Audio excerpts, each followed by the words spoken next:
Have you been in the UK for a while now, or? Well, I've gigged in all over. Yeah, we did the Edinburgh Theatre Festival just at the end of August. Had good fun there and got really good reviews, and we're just kind of bringing the show to London now. So we were playing last night, and we're going to play a show every month between now and Christmas with a look at releasing something in the new year. So yeah, that's the plan. And it's called Chez Jack, yeah? Chez Jack, which means Jack's place, and it's basically whatever I feel like doing, really. But I mean, I sing my own songs, original compositions. I've had several albums of original stuff, but I've also done albums of Jacques Brel songs and Randy Newman songs. So it's quite a theatrical show, and it's also a show that bridges the gap, breaks the fourth wall between you and the audience, if anything, become part of the show. Cabaret is more interactive, isn't it? Cabaret, yeah, I've never been fond of the word cabaret. I prefer theatrics more so. I mean, cabaret can paint many pictures, but yeah, it would fall into those categories. Yeah, a cabaret in French would be rude and not mean the same thing. There's a lot of heavy, lyrically and thematically. There's a lot of.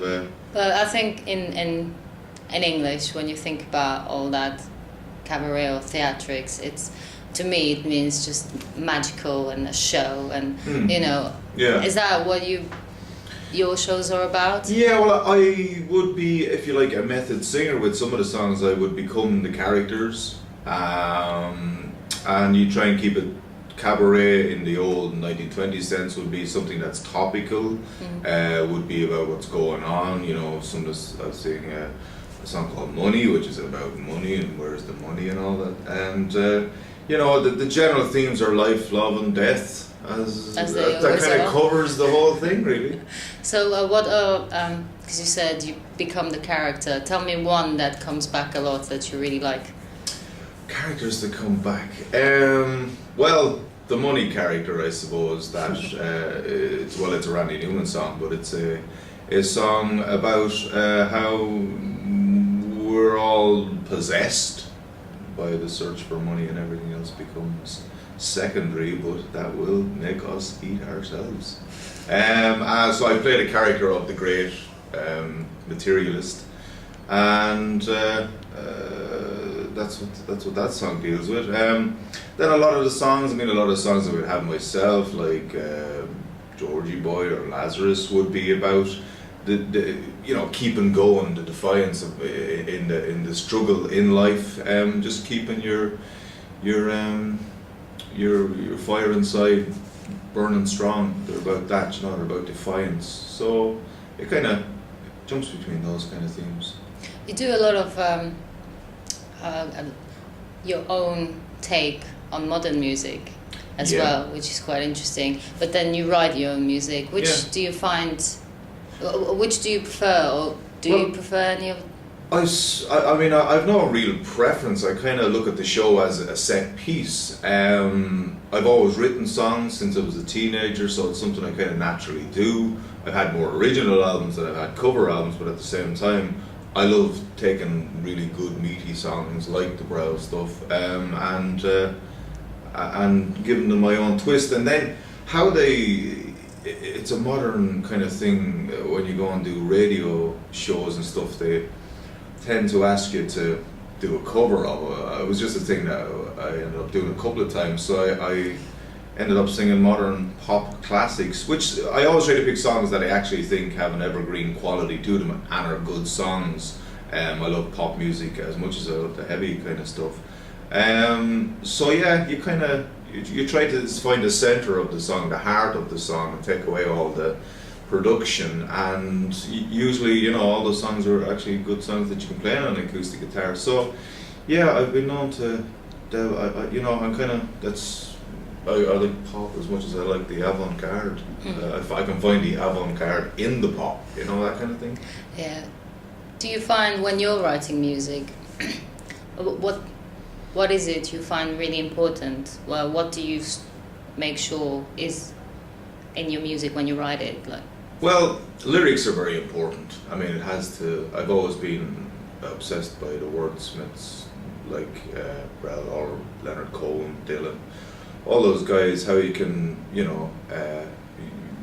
there's an alchemy to write the lyrics and being able to be concise with words where you can paint pictures. I've always been obsessed with that side of it, but melody has always been a big thing for me as well. I love a nice melody, something that's not just catchy, but it just affects you. You can't help it. That is the mystery of music. That it affects you and you don't really know why. Do you? You've just brought the show here. Have you been playing in Europe at all?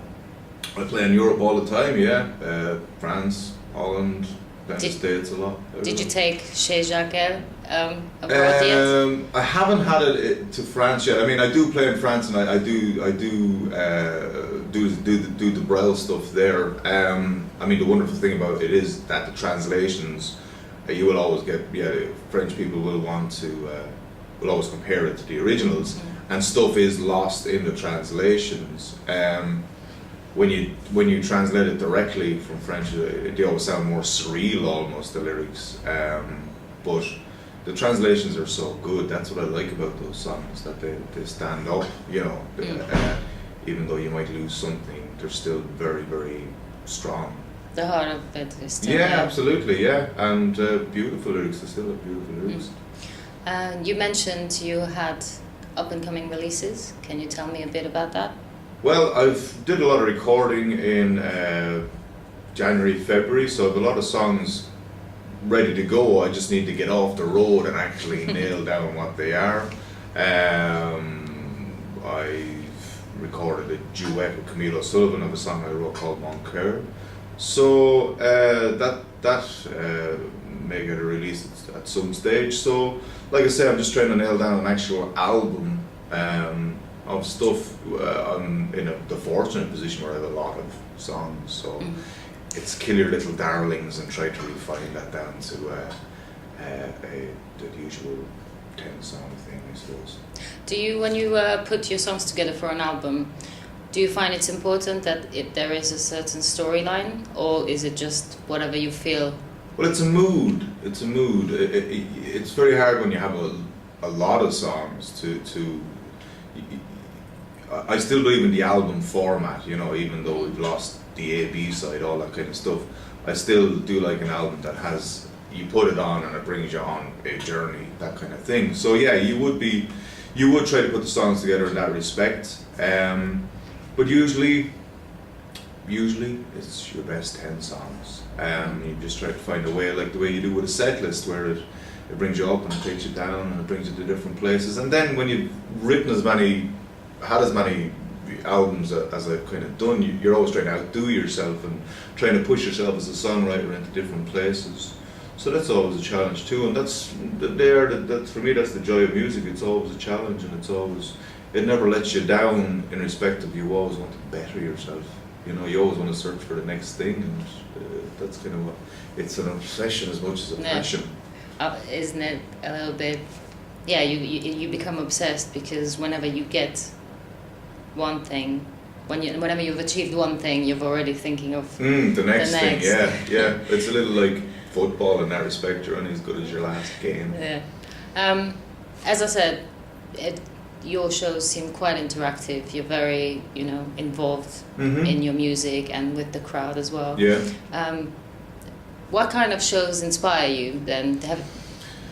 Well, I like shows that, the whole point is to make the audience feel, is to lift people. I see it as much as you're performing a public service, you're a shaman, and your job is to lift the people up out of their reality and take them to other places, and that they leave the place on a high, or at least, maybe the brains have been tweaked to look at things in a different way, or they just feel good. The shows involve, I like shows where people sing along. I like that communal thing. I think it's important. I think that's not something that exists much.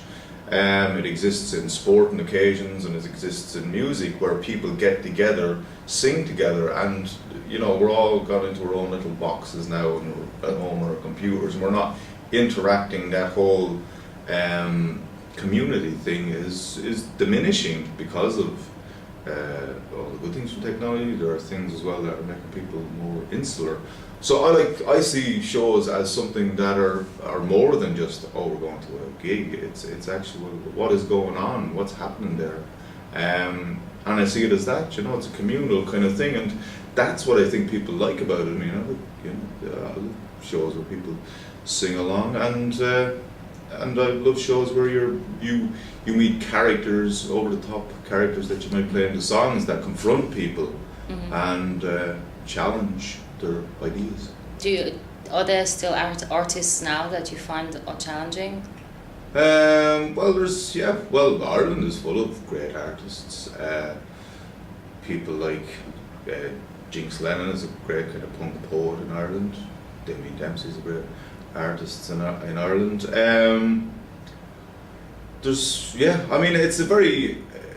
It's a very fruitful time for music because people can make music so easily now on their own terms, which is great.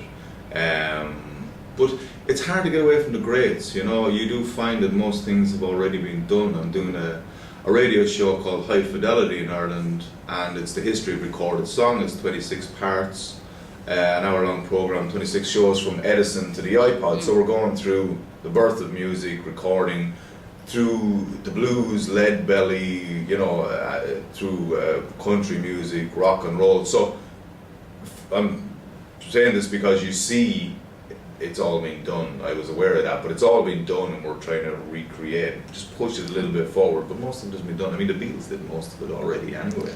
And Elvis did, yeah. It's hard to get away from those people, you know, when you Sinatra, you know, when you think songs and the birth of the idea of, I mean, it's a very, the music industry and it as an industry is a very young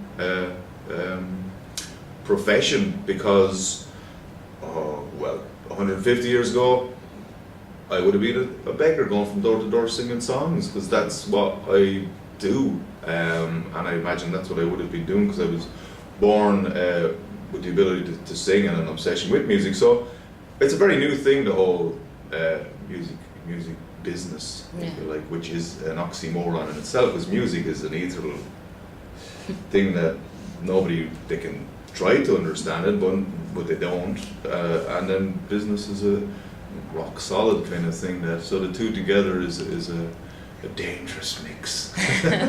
It is. It's all become too bureaucratic, I find, almost. Well, it does water down what you do, yeah. There's a whole, you know, when you get into the business side of it. But the whole point is to try to keep the music, the channel. I mean, that's why live shows are so important, as much as records, but that, you know, you're there in the moment. So it's you know, in the old 60 cents, it's a happening. You're trying to create something and it's the edge of nobody knows what's going to happen. That's kind of what the shows are about as much as anything. It's tightrope walking, really, with no safety net. Yeah, true. For the final question, where can people catch you in the UK? I mean, well, we're putting together more shows in October and November. I think the 20th, around then, we're looking at the next one. But jacklukeman.com is where I usually go to see where I'm playing next to catch up. So just Jack Lukeman on the internet. You'll see where the up and coming shows are. So stay tuned because we're going to be making a concerted effort in the UK over the next year.